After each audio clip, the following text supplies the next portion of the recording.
back to another video on BC Exotics. Today's video is going to be about why I think the Pacman frog, also known as the South American horned frog, is the best pet frog.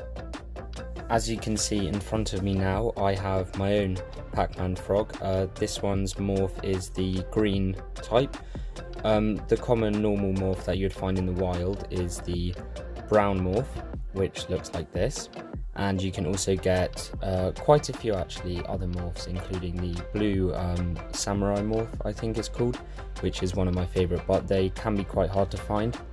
The green and albino morphs are the most common in captivity in the UK anyways. I'm not sure about other places in the world.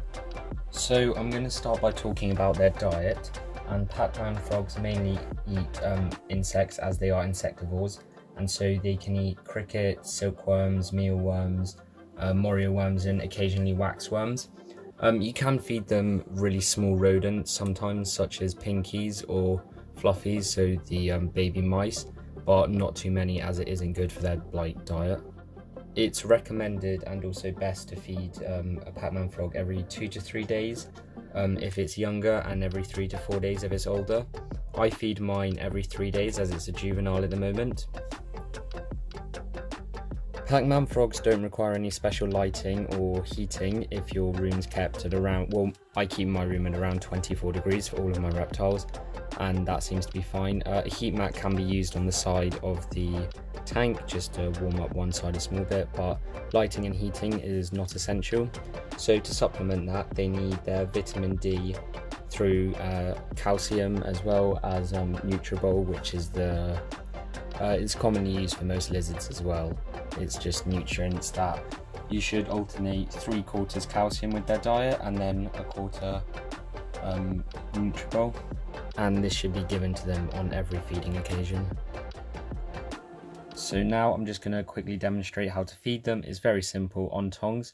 Per feeding, I'll normally either give 2 or 3 morio worms depending on how hungry he is, 2 large locusts, or like I said, occasionally maybe every 2 months a really small pinky. And as you can see, he takes it straight away. They are very I wouldn't say greedy, but they eat whenever they have the opportunity, so it's important not to overfeed them, as they will just become fat. And in general, compared to other animals, they're very easy without any hassle to feed.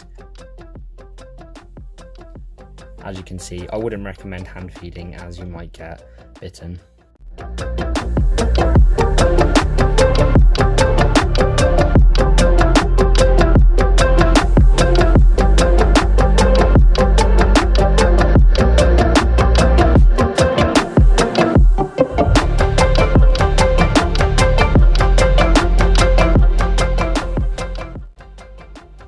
As commonly seen with all reptiles and amphibians, females will be slightly larger and can grow up to 8 inches at maximum, but tend to stay between 6 and 7, and males will probably max out with 4 inches.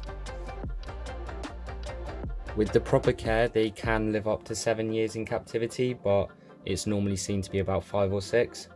The best environment for a Pacman frog, since they come from South America and the jungle kind of Amazon parts of the world, they thrive in a warm, humid environment, and since they spend most of their time beneath the ground, it's important to provide them with a nice damp layer of soil and moss and other things to keep the humidity in, as that's really important. If their enclosure does become too dry, they can dry out and end up dying.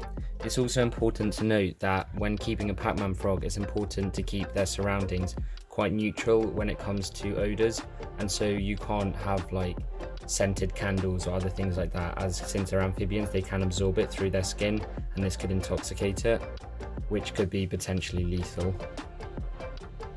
Their setup, if done correctly at the beginning, is very easy to maintain, as you can just spray with a mister, is what I do, every day, or you can really dampen the soil once a week and that'll be fine.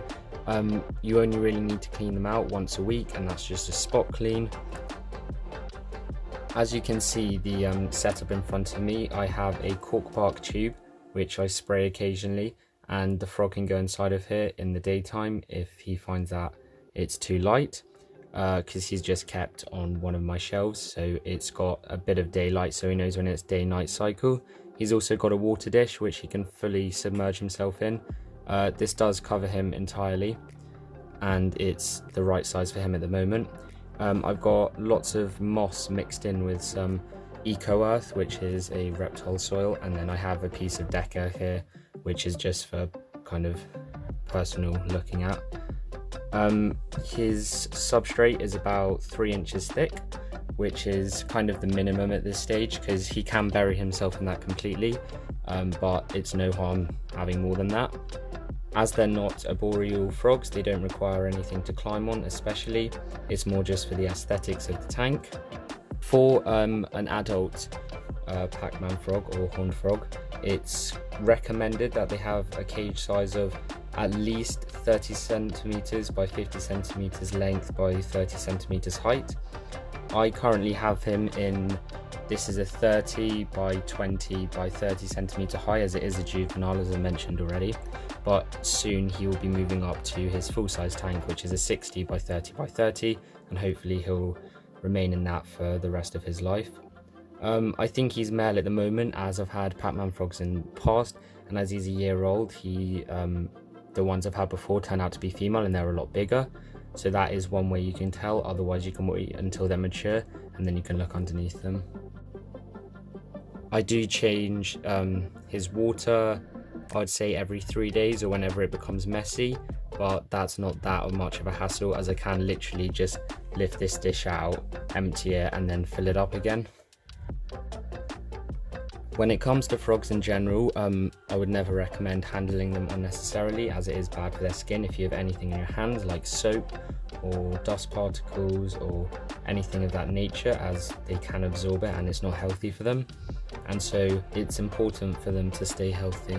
Pacman frogs do have teeth, as is obvious, as they are insectivores, and when they're small like this, a bite will not hurt at all. I doubt it would even break the skin, but as adults it can draw quite a lot of blood. It's not necessarily painful, but it is something to be careful of, and that should also prevent handling, as they're not known to be the most friendly frog, but no frogs are especially friendly in that sense.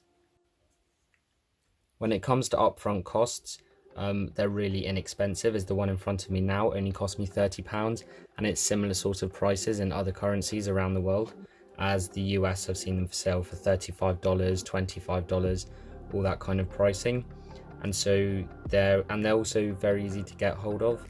Less so with some of the more rare morphs, and they obviously will cost a bit more. The albinos are normally another 50% more, so in the UK you can get an albino for about £50 or £45, somewhere around there.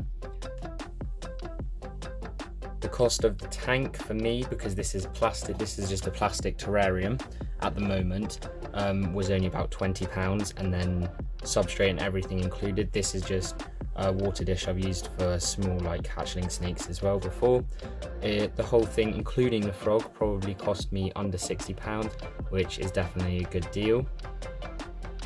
The reason that I would rate the Pacman frog the best frog to keep would be because of its ease of care compared to other frogs. Some frogs require special lighting, their diet is mainly fruit flies such as dart frogs, and that can be quite a hassle to find, and also have to keep a colony of fruit flies on the supply because they are eating daily, as Pacman frogs can have larger and less frequent meals, and so I find this very beneficial.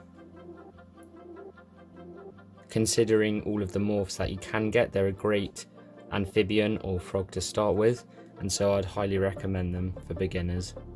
And overall, as already emphasised, they are very easy to take care of, very inexpensive, and just an all-round very good frog, and so that's why I think they're the best pet frog to start with. Thank you very much for watching this video. I hope you enjoyed it and learned something about Pacman frogs. Be sure to check out my other videos, which will come up probably after this at the end screen. And if you've made it this far through the video, which I'm sure most of you haven't, please consider subscribing to help me get started on YouTube, as it would be really appreciated. Thank you. If you have any other questions relating to Pacman frogs or frogs in general, please leave a comment in the comment section below, and I will try and reply to every comment.